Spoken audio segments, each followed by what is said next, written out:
بسم اللہ الرحمن الرحیم ان الحمد للہ والصلاة والسلام علی رسول اللہ صلی اللہ علیہ وسلم اما بعد فاعوذ باللہ السمیع العلیم من الشیطان الرجیم بسم اللہ الرحمن الرحیم وَلَا تَمْشِ فِي الْأَرْضِ مَرَحًا إِنَّكَ لَن تَخْرِقَ الْأَرْضَ وَلَن تَبْلُغَ الْجِبَالَ طُولًا۔ ناظرین اکرام، آج کی ملاقات میں ہم جس ٹاپک پر بات کریں گے وہ ہے عاجزی، تواضع، عاجزی کی اہمیت۔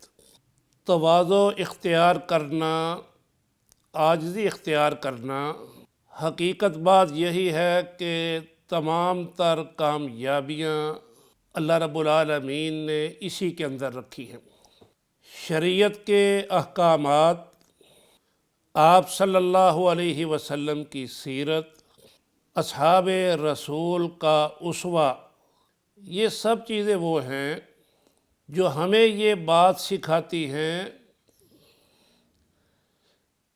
کہ ایک مومن کو، ایک مسلمان کو تواضع اختیار کرنی چاہیے، عاجزی اختیار کرنی چاہیے۔ اللہ رب العالمین نے قرآن مجید میں ارشاد فرمایا وَلَا تَمْشِ فِي الْأَرْضِ مَرَحًا، تم زمین میں اکڑ کر نہ چلو۔ إِنَّكَ لَن تَخْرِقَ الْأَرْضَ وَلَن تَبْلُغَ الْجِبَالَ طُولًا۔ اکڑ کر چلنے سے نہ تو زمین کو تو کرید کر پھاڑ کر اس سے نیچے جا سکتا ہے، وَلَن تَبْلُغَ الْجِبَالَ طُولًا، نہ تو پہاڑیوں کی بلندیوں تک پہنچ سکتا ہے۔ یعنی انسان کو یہ تعلیم دی گئی ہے، ایک مسلمان کو یہ تعلیم دی گئی ہے کہ اس کی چال کے اندر اکڑ پن، تکبر، غرور یہ نہیں ہونا چاہیے، عاجزی انکساری ہونی چاہیے۔ ایک دوسرے مقام پر اللہ رب العالمین فرماتے ہیں وَعِبَادُ الرَّحْمَنِ الَّذِينَ يَمْشُونَ عَلَى الْأَرْضِ هَوْنًا، رحمان کے بندے ان کی صفت کیا ہے؟ الَّذِينَ يَمْشُونَ عَلَى الْأَرْضِ هَوْنًا، وہ جو بڑی ایستگی کے ساتھ، عاجزی کے ساتھ، تواضع کے ساتھ چلتے ہیں، ان کی چال میں کوئی تکبر، کوئی غرور نہیں ہے۔ ایک اور مقام پر قرآن مجید میں ارشاد ہے وَاحْفِظْ جَنَاحَكَ لِمَنِ اتَّبَعَكَ مِنَ الْمُؤْمِنِينَ، اے محمد صلی اللہ علیہ وسلم، آپ عاجزی کا اظہار کریں۔ آپ کے طرز عمل میں جس طرح پہلے کوئی تکبر، بڑا پن نہیں، اسی طرح تواضع، عاجزی کے ساتھ رہیں۔ لمن اتبعک من المؤمنین، ان کے لیے جو مومن آپ کی پیروی کرتے ہیں۔ پھر اللہ رب العالمین نے آخرت کے اندر کامیابی کا ذکر کرتے ہوئے ارشاد کیا فرمایا تِلْكَ الدَّارُ الْآخِرَةُ نَجْعَلُهَا لِلَّذِينَ لَا يُرِيدُونَ عُلُوًّا فِي الْأَرْضِ وَلَا فَسَادًا، آخرت میں کامیابی کا گھر، جنت کن کے لیے ہے؟ تِلْكَ الدَّارُ الْآخِرَةُ نَجْعَلُهَا لِلَّذِينَ لَا يُرِيدُونَ عُلُوًّا فِي الْأَرْضِ وَلَا فَسَادًا، جو زمین میں رہتے ہوئے تکبر و غرور نہیں کرتے، فساد نہیں کرتے۔ آپ صلی اللہ علیہ وسلم کا ارشاد گرامی بھی ہے، لا يدخل الجنت من کان فی قلبہ، وہ شخص کبھی بھی جنت میں داخل نہیں ہو سکتا، من کان فی قلبہ مثقال ذرۃ من کبر، جس کے دل کے اندر ایک ذرہ برابر بھی تکبر پایا جاتا ہے۔ آپ ذرا اندازہ لگائیں کہ رسول اللہ صلی اللہ علیہ وسلم کے فرمان میں کس قدر بڑی وعید ہے۔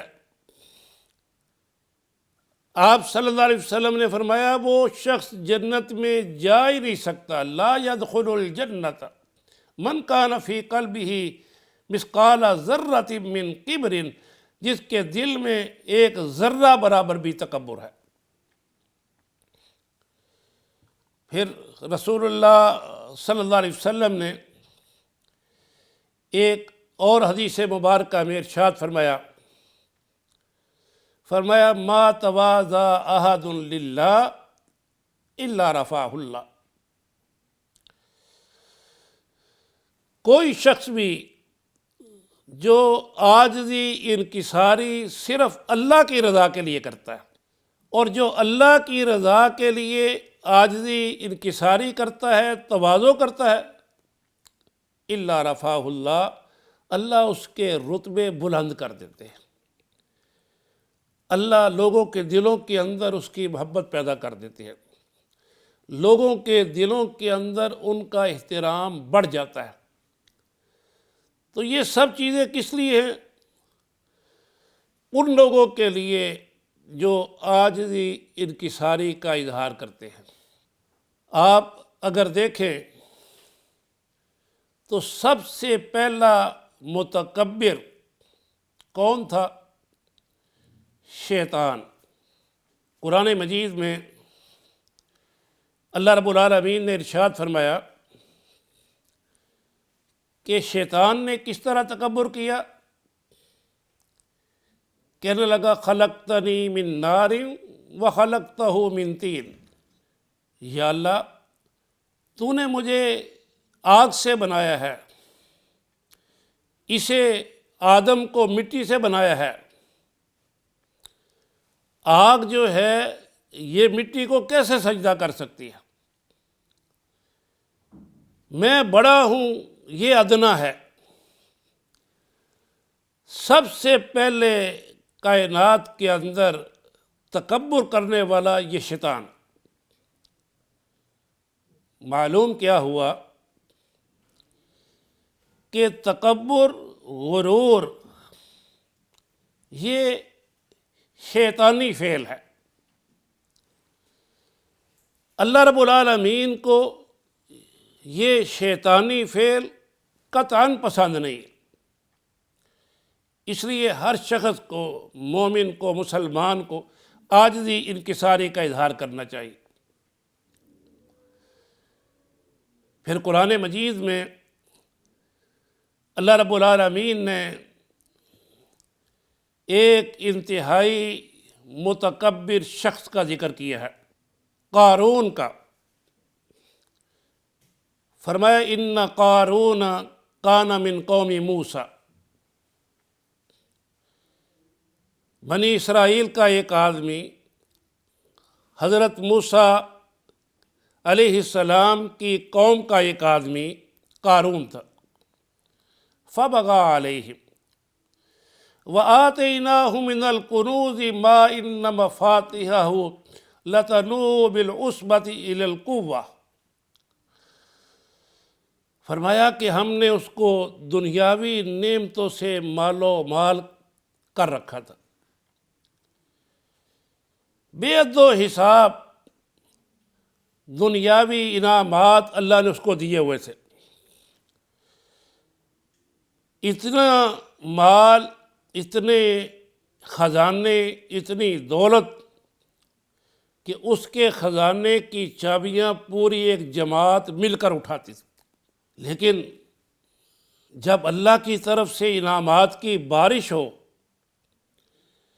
تو انسان کو چاہیے کہ اپنے اندر تکبر پیدا نہ کرے، تواضع عاجزی کا اظہار کرے۔ قارون کو جا کے عاجزی کا اظہار کرتا، اس نے تکبر کا اظہار کیا۔ اذ قال له قومه لا تفرح ان اللہ لا يحب الفرحین، جب اس کی قوم نے اسے کہا کہ تم فخر نہ کیا کرو، تکبر نہ کیا کرو، کیوں؟ ان اللہ لا يحب الفرحین، جو بھی فخر تکبر کرتا ہے اللہ اسے پسند نہیں کرتا۔ اللہ ہمیشہ اس کو پسند کرتے ہیں جو عاجزی کا اظہار کرتا ہے، انکساری کا اظہار کرتا ہے۔ اس متکبر کا پھر حشر کیا ہوا، قرآن مجید نے اس کو بھی ذکر کیا۔ فرمایا فَخَسَفْنَا بِهِ وَبِدَارِهِ الْأَرْضِ، اس متکبر آدمی کا انجام یہ ہوا کہ ہم نے اسے بھی اور اس کے محل، اس کے گھر سب کو زمین کے اندر درسا دیا۔ فَخَسَفْنَا بِهِ وَبِدَارِهِ الْأَرْضِ وَمَا كَانَ لَهُ فِئَةٌ يَنْصُرُونَهُ مِن دُونِ اللَّهِ، کوئی اس کے فوج، اس کے دستے، اس کے ملازم اس کے لیے مددگار نہیں تھے۔ جب اللہ کی طرف سے پکڑ آتی ہے اس وقت کوئی کسی کی مدد نہیں کر سکتا۔ اس لیے ہر انسان کو چاہیے کہ عاجزی انکساری کا اظہار کرے۔ آپ نبی صلی اللہ علیہ وسلم کی زندگی دیکھیں، آپ کس قدر عاجزی کا اظہار کرتے تھے۔ اپنے گھر کے اندر نبی صلی اللہ علیہ وسلم اپنے سارے کام کر لیتے تھے، کبھی تفاخر یا بڑا پن کا اظہار کرتے ہوئے آپ نے تکبر نہیں کیا کہ میں نے یہ کام نہیں کرنا۔ حضرت عائشہ فرماتی ہے گھر کے سارے کام کر لیتے تھے۔ پھر اتنی سادگی تھی آپ صلی اللہ علیہ وسلم میں، باہر سے کوئی اجنبی آدمی آتا، آپ صلی اللہ علیہ وسلم صحابہ کے درمیان بیٹھے ہوتے، وہ آ کر پہچان نہیں سکتا تھا کہ ان میں سے اللہ کے رسول صلی اللہ علیہ وسلم کون ہے، اس قدر سادگی تھی۔ اسی طرح آپ صلی اللہ علیہ وسلم کی اتنی سادگی تھی کہ آپ اپنے لیے کسی کا کھڑے ہو جانا اس کو پسند نہیں کرتے تھے۔ جس طرح ہمارے ماحول کے اندر پایا جاتا ہے کہ اسکولوں کے اندر خاص طور پر جب ٹیچر پڑھائی کے لیے آتا ہے سارے سٹینڈ ہو جائے۔ دیگر مجالس کے اندر بھی ہم دیکھتے ہیں کوئی بڑا آئے، دوسرے بیٹھے ہوئے لوگ کھڑے نہ ہوں تو وہ سمجھتا ہے کہ انہوں نے میری عزت نہیں کی۔ اسلام نے اس بات سے منع کیا۔ حدیث میں ذکر ہے، صحابہ کہتے ہم بیٹھے ہوتے، نبی صلی اللہ علیہ وسلم آتے تو ہم آپ کے آنے پر کھڑے نہیں ہوتے تھے۔ کیوں نہیں کھڑے ہوتے تھے؟ نبی صلی اللہ علیہ وسلم اس کو پسند نہیں کرتے تھے۔ یہ اسوہ رسول ہے، آپ صلی اللہ علیہ وسلم کا طرز عمل ہے، عاجزی انکساری کا عمل۔ اسی طرح اصحاب رسول تھے، امیر المؤمنین حضرت عمر بن خطاب رضی اللہ تعالیٰ عنہ، سادگی اتنی کہ اینٹ کا سرہارا بڑھا کر زمین کے اوپر سو جاتے، اتنی بڑی مملکت کا خلیفہ اور اتنی طاقت کہ پورا کفر ان کے نام سے کانپتا تھا، لیکن عاجزی اتنی کہ اینٹ کا سرہانہ بڑھا کر وہ سو جاتے تھے۔ اسی طرح حضرت عمر رضی اللہ تعالیٰ عنہ کے دور میں جب بیت المقدس فتح ہوا تو بیت المقدس کی چابیاں لینے کے لیے جب فاتح کے طور پر امیر المؤمنین حضرت عمر بن خطاب رضی اللہ تعالیٰ عنہ بیت المقدس گئے، آپ کے لباس کے اوپر 11 پیوند لگے ہوئے تھے۔ کس قدر سادگی ہے! اتنا بڑا خلیفہ، اتنا بڑا فاتح، اتنے رعب والا، سادگی اتنی کہ بیت المقدس فتح ہوا ہے لیکن فاتح کا لباس اس کے اوپر پیوند لگے ہوئے۔ یہ وہ چیزیں ہیں کہ آپ دیکھیں اسوہ رسول اور اصحاب رسول، ان کے اندر کتنی عاجزی پائی جا رہی ہے۔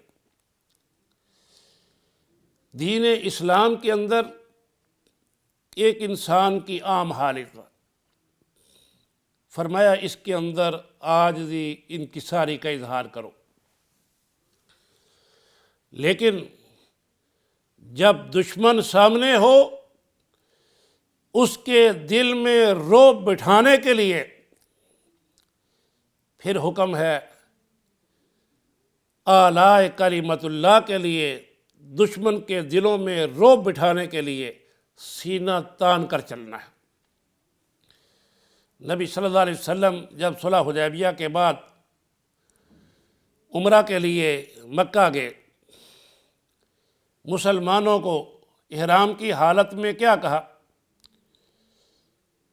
کہ مریل چال نہیں چلنی، جس طرف مشرکین مکہ بیٹھے ہوئے ہیں جب تم اس طرف سے گزرو تو سینہ تان کر اپنا دایاں بازو ننگا کر کے اس کے نیچے سے کپڑا نکال کے، تاکہ بازو کی جو بناوٹ ہے وہ باروب معلوم ہو۔ یہ کفار کے دلوں میں رعب ڈالنے کے لیے۔